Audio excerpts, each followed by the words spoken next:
நண்பர்கள் அனைவருக்கும் காலை மாலை மதிய வணக்கங்களை தெரிவித்துக் கொள்வது உங்கள் நண்பன் அருண். இன்னை வீடியோவில் நம்ம எதை பற்றி பார்க்க போகிறோம் அப்படின்னு பார்த்தீங்கன்னா, சிங்கப்பூரில் டெஸ்ட் அடிக்கிறத பற்றி பார்க்க போகிறோம். ஆல்ரெடி வந்துட்டு நம்ம லாஸ்ட் மந்தில் கடைசியில் வந்துட்டு பார்த்தீங்க அப்படின்னா இந்தியாவில் வந்து டெஸ்ட் அடிக்கிறத பற்றி நம்ம போட்டிருந்தோம். அதோட அப்டேட் 2025 என்ன மாதிரியான அப்டேட் இருக்குது அப்படிங்கிற மாதிரியும் நம்ம டேரெக்டாக அவங்கள்ட்ட ஃபோன் பண்ணி பேசியிருந்தோம். அதை கூட நம்ம சொல்லியிருந்தோம். ஸோ இப்போதைய சுச்சுவேஷனில் இந்தியாவில் எப்படி இருக்குது அப்படின்னு கேட்டிங்கன்னா, ஏற்கனவே அட்மிஷன் போட்டவங்க தான் வந்து டெஸ்ட் அடிக்கிற மாதிரியான சுச்சுவேஷன் இருக்குது. இன்னும் பார்த்தீங்க அப்படின்னா ஒரு சில இன்ஸ்டியூட்டில் தான் வந்துட்டு அதுவுமே இருக்குது. நிறைய இன்ஸ்டியூட் டோட்டலாகவே க்ளோஸ் பண்ணி தான் வச்சுருக்காங்க. இன்னும் வந்துட்டு ஓப்பன் பண்ணவே கிடையாது. ஓகேங்களா. ஒரு சில இன்ஸ்டியூட்லாம் பார்த்தீங்க அப்படின்னா சுத்தமாகவே க்ளோஸ் பண்ணிட்டாங்க. பட் ஒரு சில இன்ஸ்டியூட் இப்போ டெம்பரவரியாக வந்து க்ளோஸ் பண்ணி வச்சுருக்காங்க. ஒரு சில இன்ஸ்டியூட்டில் மட்டும் கொஞ்சம் கம்மியான கோட்டா வச்சுக்கிட்டு ஏற்கனவே அட்மிஷன் போட்டால் ஒரு சில பேருக்கு வந்துட்டு டெஸ்ட் அடிச்சுக்கிட்டு இருக்காங்க. ஸோ இப்போதைய சுச்சுவேஷனாக புதுசாக ஒருத்தங்க டெஸ்ட் அடிக்க போகிறாங்க அப்படின்னா இந்தியாவில் டெஸ்ட் அடிக்கவே முடியாது அப்படிங்கிறது தான் வந்து நிதர்சனமான உண்மை. ஓகேங்களா. ஸோ இப்போதைக்கு இந்த டெஸ்ட் அடிக்கிறது சம்மந்தமாக இந்தியாவில் யாராவது பணம் கட்ட சொன்னாங்க, அதிகமான அமௌண்ட் கேட்குறாங்க அப்படின்னா அவசரப்பட்டு கொடுத்துடாதீங்க. எல்லாத்தையும் நல்லா தீர விசாரித்து அதுக்கப்புறமேட்டு மூவ் பண்ணுங்கள். ஏன்னா நிறைய பேர் வந்துட்டு இந்த மாதிரி டெஸ்ட் அடிக்க வைக்கிறேன்னு சொல்லி அமௌண்ட் வாங்கி ஏமாற்றிக்கிட்டும் இருக்கிறாங்க. ஸோ அந்த மாதிரி யாரும் ஏமாந்துடாதீங்க. 100% அவங்க ட்ரஸ்டபுளான பர்சனாக இருக்கிறாங்க. கண்டிப்பாக வந்து அவங்க சொன்ன டைமில் நம்ம மெயின் டெஸ்ட் ஏற்றிடுவாங்கன்ற பட்சத்தில் கம்மியான அமௌண்ட்டை கட்டுங்க. அப்புறம் ட்ரைனிங் எடுத்து மெயின் டெஸ்ட் போகையில் பெரிய லெவலில் நீங்கள் ஃபுல் அமௌண்ட்டும் கூட கட்டிக்கலாம். அது மாதிரி தெளிவாக பேசிக்கோங்க. இதே இது வந்துட்டு பார்த்தீங்க அப்படின்னா வந்துட்டு சிங்கப்பூரில் இப்போ இங்கே தான் டெஸ்ட் அடிக்க முடியலன்னு சொல்லிட்டு நிறையா பேர் பார்த்தீங்க அப்படின்னா வந்துட்டு சிங்கப்பூரில் போய் டெஸ்ட் அடிக்கலாம் அப்படிங்கிற மாதிரி ஒரு ஐடியாவில் இருக்கிறாங்க. ஸோ அது வந்து எந்த அளவுக்கு சாத்தியம், யாரால டெஸ்ட் அடிக்க முடியும், 2025 சிங்கப்பூரில் டெஸ்ட் அடிக்கிறதுக்கு என்னென்ன மாதிரியான ரூல்ஸு அப்படிங்கிறது எல்லாத்தையும் டீட்டெயிலாக இந்த வீடியோவில் பார்த்துடலாம். இந்த மாதிரியான இன்ஃபர்மேஷன் எல்லாமே நீங்கள் தெளிவாக தெரிஞ்சுக்கணும், நல்லபடியாக நீங்கள் வெளிநாடு போகணும் அப்படின்னு முயற்சி பண்ணிங்கன்னா மறக்காம நம்ம சேனலை சப்ஸ்கிரைப் பண்ணி வச்சுக்கோங்க. அப்போ தான் வந்து உங்களுக்கு எல்லா டீட்டெயில்ஸுமே தெரியும். அதே மாதிரி உங்களுக்கு வேலைவாய்ப்பு தகவலை பற்றி நீங்கள் டீட்டெயிலாக தெரிஞ்சுக்கணும் அப்படின்னு நினச்சிங்கன்னா உங்களோட கூகுளில் போயிட்டு sgtamil.com அப்படின்றத வந்து சர்ச் பண்ணுங்கள். இப்போ சர்ச் பண்ண sgtamil.comனு சர்ச் பண்ணலாம். இல்லைனா sgtamil ஜாப் வேகன்சி அப்படின்னு சர்ச் பண்ணிங்கன்னா உங்களுக்கு வந்துட்டு ஒரு லிங்க் கிடைக்கும். அந்த லிங்கை நீங்கள் கிளிக் பண்ணி உள்ளே போனீங்க அப்படின்னா இந்தியாவில் மட்டும் பார்த்தீங்க அப்படின்னா டோட்டலாக 1988 லைசன்ஸ்டு ஏஜென்சி இருக்காங்க 2024 கணக்குப்படி. அதே மாதிரி நம்ம தமிழ்நாட்டுக்குள்ளே மட்டும் பார்த்தீங்க அப்படின்னா கிட்டத்தட்ட 661 நினைக்கிறேன், எக்ஸாக்டாக தெரியல, நான் இங்கே டிஸ்பிளே பண்ணுற பாருங்க. இத்தனை லைசன்ஸ்டு ஏஜென்சி 2024 இருந்தாங்க. அதில் ஒரு சில ஏஜென்சி வந்து லைசன்ஸ் எக்ஸ்பீரி ஆயிடுச்சுன்னு ரினியூவல் பண்ணாமல் இருக்கிறாங்க. அப்படி இருக்கப்போ இந்த லைசன்ஸ்டு ஏஜென்சி லைசன்ஸ் இருக்கவங்க ப்ராப்பராக மெயின்டைன் பண்ணிட்டு இருக்கவங்க மூலமாக வர்ற ஜாப் வேகன்சிஸ் எல்லாமே பார்த்தீங்க அப்படின்னா இந்த வெப்சைட்டில் வந்துடும். ஸோ நீங்கள் வெளிநாடு போகணும்னு நினைக்கிறவங்க இந்த வெப்சைட்டில் ஒவ்வொரு ஏஜென்சியாக போய் நீங்கள் தேடிட்டு இருக்க முடியாது. ஸோ இந்த வெப்சைட்டுக்குள்ளே போனீங்க அப்படின்னா ரீசெண்டாக என்னென்ன வேகன்சி வந்திருக்கு அப்படிங்கிறது இந்த எல்லா ஏஜென்சியிலேருந்தும் என்னென்ன வேகன்சி வருது அப்படிங்கிறதையும் நம்ம தெளிவாக போட்டுக்கிட்டு இருக்கோம். ஓகேங்களா. ஸோ அதை வந்து நீங்கள் ஃபாலோ பண்ணீங்க அப்படின்ற பட்சத்தில் தாராளமாக நீங்கள் நல்லபடியாக வந்துட்டு சிங்கப்பூர் போயிட முடியும். ஸோ மறக்காமல் வந்துட்டு நம்ம சேனலை சப்ஸ்கிரைப் பண்ணி வச்சுக்கோங்க. sgtamil ஃபாலோ பண்ணுங்கள். நமக்கு தனியாக டெலகிராம் ஐடி இருக்குது. ஸோ டெலகிராம் சேனல்லையும் நம்ம இந்த ஜாப் வேகன்சி எல்லாமே போட்டுட்ருக்கோம். நம்மளோட டெலகிராம் ஐடியோட QR கோடை வந்து நான் இங்கே டிஸ்பிளே பண்ணுறேன். ஸோ அதையும் நீங்கள் ஸ்கேன் பண்ணி அதில் நீங்கள் ஜாயின் பண்ணிக்கிட்டீங்க அப்படின்னா இந்த ஏமாத்துற ஏஜென்ட்டுகள் நம்ம பசங்க நம்ம மூலமாக போன பசங்க கொடுக்குற ஃபீட்பேக் இது எல்லாமே ரெகுலராகவே வந்து நம்ம யாருக்கு அப்ளை பண்ணி கொடுக்குறோம் அப்படிங்கிற எல்லா டீட்டெயில்ஸுமே அதில் ரெகுலராக வந்துகிட்டே இருக்கும். ஸோ அதையும் ஃபாலோ பண்ணிக்கோங்க. ஓகே. இப்போ வந்து பார்த்தீங்க அப்படின்னா வந்துட்டு சிங்கப்பூரில் டெஸ்ட் அடிக்கிறதுக்கு என்னென்ன ரூல்ஸ், யாரெல்லாம் வந்து டெஸ்ட் அடிக்கலாம் அப்படிங்கிறத பார்த்துடலாம். ஓகே. சிங்கப்பூரில் பொறுத்த வரைக்கும் பார்த்தீங்க அப்படின்னா வந்துட்டு ரூல்ஸ் வந்து 2025 பெருசாக மாற்றம் கிடையாது. அப்படி இருக்கப்போ இப்போ நான் டெஸ்ட் அடிக்கலாமா அப்படின்னு கேட்டிங்கன்னா டெஸ்ட் அடிக்கலாம். ஃபஸ்ட்டு யார் டெஸ்ட் அடிக்கலாம் அப்படிங்கிற மாதிரி சொல்லிடுறேன். PCM பர்மிட்டு, ஷிப்யார்ட் பர்மிட்டு இவங்களுக்கு வந்து பார்த்தீங்க அப்படின்னா இவங்க டெஸ்ட் அடிக்கலாம். அப்புறமேட்டு எஸ்பாஸ், இபாஸ் இவங்க வந்து பார்த்தீங்க அப்படின்னா கன்ஸ்ட்ரக்ஷன் செக்டாரில் இருந்தாங்க அப்படின்னா டெஸ்ட் அடிக்கலாம். கன்ஸ்ட்ரக்ஷன் செக்டாரில் இருக்கவங்களுக்கு லெட்டர் வந்து தேவையில்லை. யாருக்குன்னா எஸ்பாஸ், இபாஸுக்கு மட்டும்தான் லெட்டர் தேவையில்லை. கன்ஸ்ட்ரக்ஷன் செக்டாரில் இருக்கவங்களுக்கு இப்போ நீங்கள் எஸ்பாஸ், இபாஸில் வந்து கன்ஸ்ட்ரக்ஷன் செக்டாரில் வேலைக்கு போகிறீங்க, ஒரு கன்ஸ்ட்ரக்ஷன் கம்பெனிக்கு வேலைக்கு போகிறீங்க அப்படின்னா நீங்கள் கம்பெனிலலாம் எதுவும் கேட்க தேவையில்லை, எதுவும் சொல்ல தேவையில்லை. நேரடியாக நீங்களே போய் பணத்தை கட்டி நீங்கள் டெஸ்ட் அடிச்சிட முடியும். எஸ்பாஸ், இபாஸில் இருக்கவங்க நிறைய பேர் கேட்பாங்க, எஸ்பாஸ், இபாஸில் இருக்கவங்க ஏன் டெஸ்ட் அடிக்கணும் அப்படிங்கிற மாதிரி ஒரு சந்தேகம் இருக்கும். நீங்கள் எஸ்பாஸ், இபாஸ்லேயே போனாலும் இப்போதைய சுச்சுவேஷனுக்கு பார்த்தீங்க அப்படின்னா கோட்டா ரொம்ப கம்மியாக இருக்குது.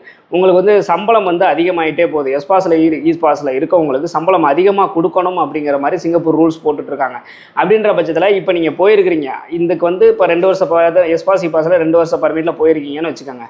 நெக்ஸ்ட் வந்து உங்களுக்கு ரினியூவல் கிடைக்குமா அப்படிங்கிறது ஒரு மிகப்பெரிய கொஸ்டின் மார்க். அப்படி இருக்கிற பட்சத்தில் நீங்கள் எஸ்பாஸ், இபாஸில் இங்கேருந்து போயிட்டு நீங்கள் அந்த ரினியூவல் வர்றதுக்குள்ளரையுமே நீங்கள் டெஸ்ட் அடிச்சிட்டிங்க அப்படின்ற பட்சத்தில் உங்களுக்கு சப்போஸ் ரினியூவல் கிடைக்கல அப்படின்னாலும் அதே சம்பளத்துக்கு அதே கம்பெனியில் நீங்கள் இந்த ஒர்க் பர்மிட்டில் நீங்கள் மாறிக்க முடியும். அதனால் வந்துட்டு நீங்கள் எஸ்பாஸ் இபாஸில் இருந்தாலும் நீங்கள் டெஸ்ட் அடிச்சிடுறது ரொம்ப ரொம்ப நல்லது.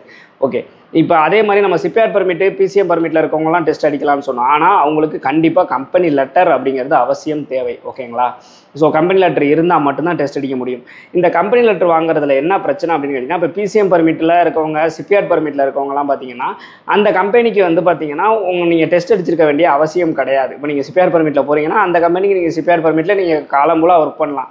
அப்படின்ற பட்சத்தில் அவங்க வந்து உங்களை வந்து உங்களுக்கு டெஸ்ட் அடிக்க அனுமதி கொடுப்பாங்களான்னு கேட்டிங்கன்னா வாய்ப்பு கிடையாது. ஏன்னு கேட்டிங்கன்னா நீங்கள் டெஸ்ட் அடித்ததுக்கப்புறம் நீங்கள் வேறு கம்பெனிக்கு போயிடுவீங்க. நீங்கள் வேறு கம்பெனிக்கு போகிறதுக்கு நம்ம ஏன் லெட்டர் கொடுக்கணும் அப்படின்றதுனால லெட்டர் கொடுக்க மாட்டாங்க. ஸோ லெட்டர் வாங்கி டெஸ்ட் அடிக்கிறது அப்படிங்கிறது 100ல் ஒருத்தங்களுக்கு தான் நடக்கும். அவங்க தெரிஞ்சவங்களோ இல்லை அவங்க தெரிஞ்ச கம்பெனியோ அந்த மாதிரி ஏதாவது இருந்து அவங்க லெட்டர் கொடுத்தா தான் உண்டு. அதர்வைஸ் வந்து லெட்டர் கொடுக்க மாட்டாங்க. ஸோ அது அப்போயுமே வந்துட்டு நீங்கள் அங்கேயுமே சிங்கப்பூரில் டெஸ்ட் அடிக்கிறது அப்படிங்கிறது ரொம்ப சாத்தியமில்லாத ஒரு பிரச்சனையாக தான் இருக்குது. ஆனால் எஸ்பாஸ் இபாஸில் நீங்கள் போனீங்க அப்படின்னா, அதுவும் கன்ஸ்ட்ரக்ஷன் செக்டாரில் போனீங்க அப்படின்னா டெஸ்ட் அடிச்சிடலாம். நீங்கள் பிசிஎம் பர்மிட்டு சிபிஆர் பர்மிட்டில் போகிறீங்க அப்படின்னா எடுத்தோன்னே போனோடனே வந்து லெட்டர்லாம் கேட்காதீங்க. கொஞ்ச நாள் இருந்துட்டு கம்பெனி நல்ல கம்பெனியாக இருக்குது, உங்களை பாஸுக்கு ரொம்ப பிடிச்சிருக்கு, நீங்கள் நல்லா ஒர்க் பண்ணுறீங்க அப்படின்னா வேணால் கேட்டு பாருங்கள் அவங்க கொடுக்குறாங்களா அப்படிங்கிறது அவங்களுக்கு தான் தெரியும். ஆனால் ஒரு ஆள் போனாலே நிறைய பேர் போயிடுவாங்க அப்படிங்கிறதுனால கம்பெனி கொடுக்க மாட்டேங்கிறாங்க. முன்னாடிலாம் லெட்டர் இல்லாமல் தான் டெஸ்ட் அடிச்சுட்டு இருந்தாங்க. இந்த பிரச்சனை தான் எல்லாருமே வந்து சிபிஆர்லேருந்து நான் டெஸ்ட் அடிச்சு கன்ஸ்ட்ரக்ஷனுக்கு மாறுறதுனால டெஸ்ட் அடிக்கிறதுக்கு இந்த மாதிரி ஒரு ரெஸ்ட்ரிக்ஷனை கொண்டு வந்தாங்க. அதனால் நிறையா பேரால் டெஸ்ட் அடிக்க முடியாமல் ரொம்ப கஷ்டப்பட்டுட்டு இருக்காங்க. ஓகேங்களா? ஸோ அந்த சூழ்நிலை தான் இருக்குது. ஓகே, இப்போ ஓகே நான் எஸ்பாஸ் இபாஸில் இருக்கேன், இல்லை என் கம்பெனி லெட்டர் தர்றாங்க அப்படின்ற பட்சத்தில் என்னென்ன மாதிரியான டெஸ்ட்லாம் இருக்குது அப்படின்னு பார்த்தீங்கன்னா, கேட்டகரியை பொறுத்த வரைக்கும் பார்த்தீங்கன்னா எலக்ட்ரிக்கல் இருக்குது, ஃப்ரீ காஸ்டிங் இருக்குது, பெயிண்டிங் இருக்குது, ஸ்கப்போல்டிங் இருக்குது, இது எல்லாமே இருக்குது. உங்களுக்கு வந்து சிங்கப்பூரில் வந்துட்டு டெஸ்ட் அடிக்கிறது ரொம்ப ஈஸி. உங்களுக்கு வந்து ப்ராஜெக்ட் ரொம்ப சின்ன ப்ராஜெக்டாக தான் இருக்கும். அதே இது வந்துட்டு பார்த்தீங்கன்னா இந்தியாவில் ரொம்ப பெரிய ப்ராஜெக்டாக இருக்கும். டெஸ்ட் அடிக்கிறது ரொம்ப கஷ்டமாக இருக்கும், அமௌண்ட்டும் ரொம்ப அதிகம். சிங்கப்பூரை பொறுத்த வரைக்கும் டெஸ்ட் அடிக்கிறது சின்ன ப்ராஜெக்டாக தான் இருக்கும், ரொம்ப ஈஸி. நீங்கள் இந்தியாவில் டெஸ்ட் அடிக்கணும்னு நினச்சிங்க அப்படின்னா அதிகபட்சம் உங்களுக்கு வந்து வெயிட்டிங் டைம் ரொம்ப அதிகம். நீங்கள் டெஸ்ட் அடிக்கவே போனாலும் 45லேருந்து 60 நாள் ஆகும் டெஸ்ட்டு முடிக்கிறதுக்கு. ஆனால் சிங்கப்பூரை பொறுத்த வரைக்கும் பார்த்தீங்கன்னா உங்களுக்கு டெஸ்ட் அடிக்கிறதுக்கு வெறும் 3 நாள் தான். அதாவது 2 நாள் உங்களுக்கு அந்த ட்ரைனிங் கொடுப்பாங்க, 3ஆவது நாள் வந்து எக்ஸாமு, அவ்வளோதான். 15 நாளில் உங்களுக்கு ரிசல்ட் வந்துடும். அதிகபட்சம் 1 மாதத்துக்குள்ளே எல்லா வேலையுமே நீங்கள் முடிச்சுட்டு வெளியே வந்துட முடியும். ஓகேங்களா? ஸோ இது வந்து மிகப்பெரிய அட்வான்டேஜ். ஸோ எலக்ட்ரிக்கல் இருக்குது, ஃப்ரீ காஸ்டிங் இருக்குது, பெயிண்டிங் இருக்குது, ஸ்கப்போல்டிங் இருக்குது. இதில் எது வேணாலும் நீங்கள் சூஸ் பண்ணிக்கலாம். இன்னும் நிறையா இருக்குது. ஒரு பேசிக்காக நான் சொல்கிறேன், இதெல்லாம் வந்து கண்டிப்பாக இருக்கும். எந்த இன்ஸ்டியூட் போனீங்கன்னாலும் கண்டிப்பாக இருக்கும். தேக்காவில் வந்து டெஸ்டிங் சென்டர் இருக்குது, சுங்கங்காடில் டெஸ்டிங் சென்டர் இருக்குது. இந்த மாதிரி நிறையா இடத்துல டெஸ்டிங் சென்டர் வந்து நிறையா இடத்துல இருக்குது. ஸோ அதில் எதில் வேணும்னாலும் நீங்கள் போட்டுக்கலாம். ஓகேங்களா? ஸோ முடிக்கிறதுக்கு பார்த்தீங்க அப்படின்னா அதிகபட்சம் உங்களுக்கு 1 மாதம் தான் ஆகும். இன்னொன்று என்ன அப்படின்னு கேட்டிங்கன்னா, என்டிஎஸ் பர்மிட்டில் இருக்கவங்க டெஸ்ட் அடிக்கலாமா அப்படிங்கிற மாதிரி ஒரு கொஸ்டின் வரும். என்டிஎஸ் பர்மிட்டில் இருக்கிறவங்க கண்டிப்பாக டெஸ்ட் அடிக்க முடியாது. என்டிஎஸ் பர்மிட்டில் இருக்கவங்களும் டிஇபி பாஸில் இருக்கவங்களும் டெஸ்ட் அடிக்க முடியாது. டிஇபி பாஸ் வந்து டெம்பரரி பாஸு. என்டிஎஸ் பர்மிட் அப்படிங்கிறது பார்த்தீங்கன்னா சர்வீஸ் செக்டாரில் வர்றதுனால கண்டிப்பாக டெஸ்ட் அடிக்க முடியாது. ஓகேங்களா? ஸோ நீங்கள் என்டிஎஸ் பர்மிட்டில் போகிறீங்க அப்படின்னா கண்டிப்பாக டெஸ்ட் அடிக்க முடியாது.